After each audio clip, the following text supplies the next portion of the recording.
Ladies and gentlemen, hey, hi, how you doing? Welcome back to the channel. Thank you so much for stopping by as we're all jumping into Battlefield 6 here, still learning the ins and outs of the game, trying to figure out what is ideal for your style of gameplay, what weapons you're enjoying using, what class is meant for you. There are a few things that you may be accidentally doing, inadvertently doing, unintentionally doing that are severely hindering your gameplay, in some cases ruining your match. And so today I wanted to break down a handful of mistakes you could be making here in Battlefield 6 and how to avoid them.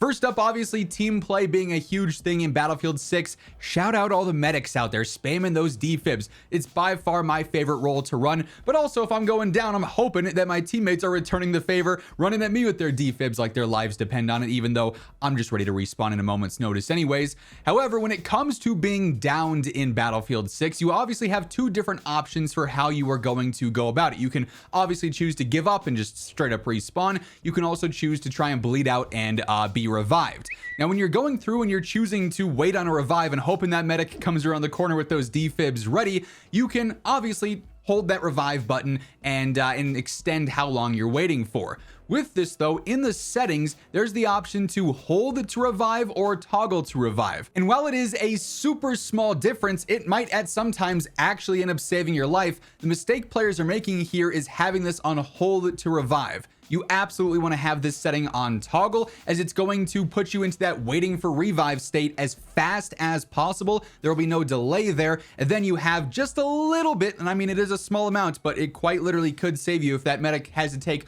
1 extra second to get to you. They might get you up if you have it on toggle. They might miss you if it's on revive there. So you definitely want to have toggle revive as that main setting.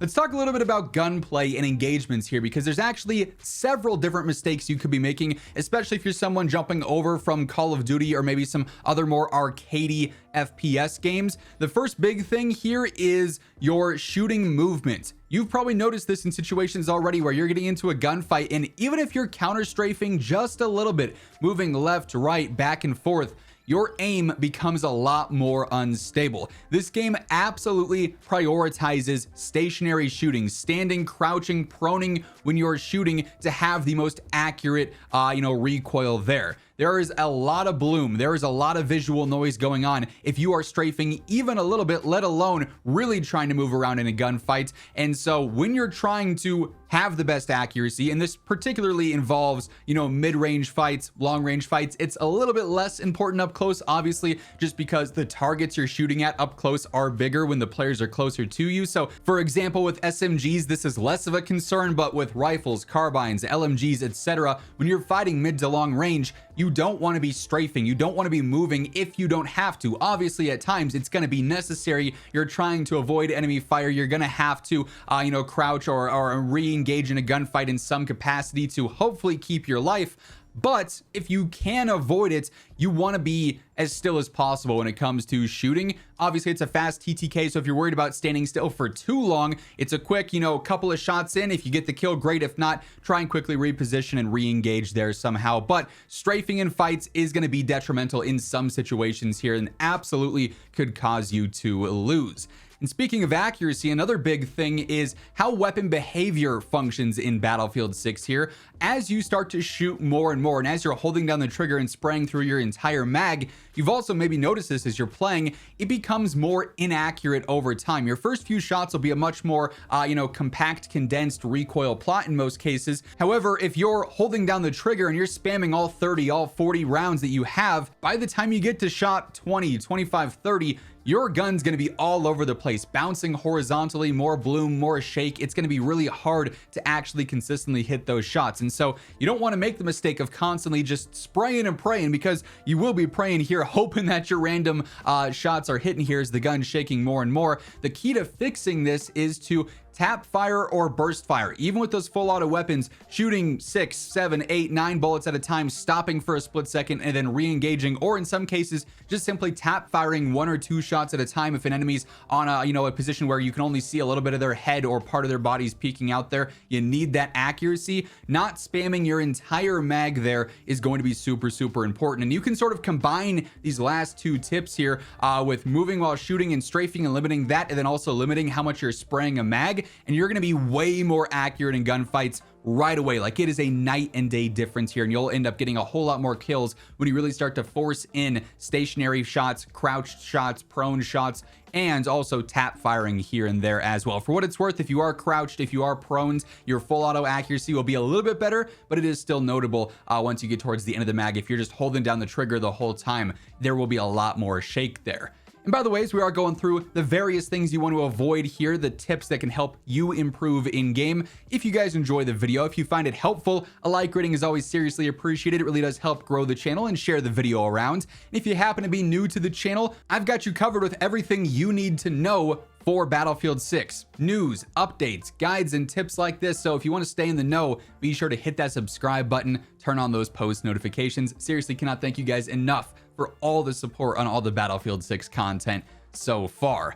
Next up, want to talk a little bit about movement here. Obviously, movement has changed a decent bit from the beta. Some players really enjoy it, some players don't like it. A big thing that they've definitely updated a lot, though, are the penalties that are applied when you spam movement. If you're doing a crouch, or a slide rather, here and there, it's not going to be a big deal. In a lot of cases, it'll help you navigate the map a little bit quicker, can get you around cover quicker. If you're doing a jump here and there to gain some information, or to just simply try and throw off enemies, it's going to be fine there. But when you go into the spam motions of movements, when you try and basically chain jumps together, jump once and then ADS and then jump again, or you're trying to spam slides and whatnot, that's going to actually end up hindering your gameplay more, because there are pretty extreme penalties when you're trying to slide into an ADS quickly and get shots off. The accuracy is going to be a lot worse there. If you're trying to jump shot while aiming down sights, you're going to see your reticle is moving a lot, and the accuracy is going to be a lot worse there. So movement in this game is less of a mechanic used to gain an advantage on enemies in the middle of a gunfight,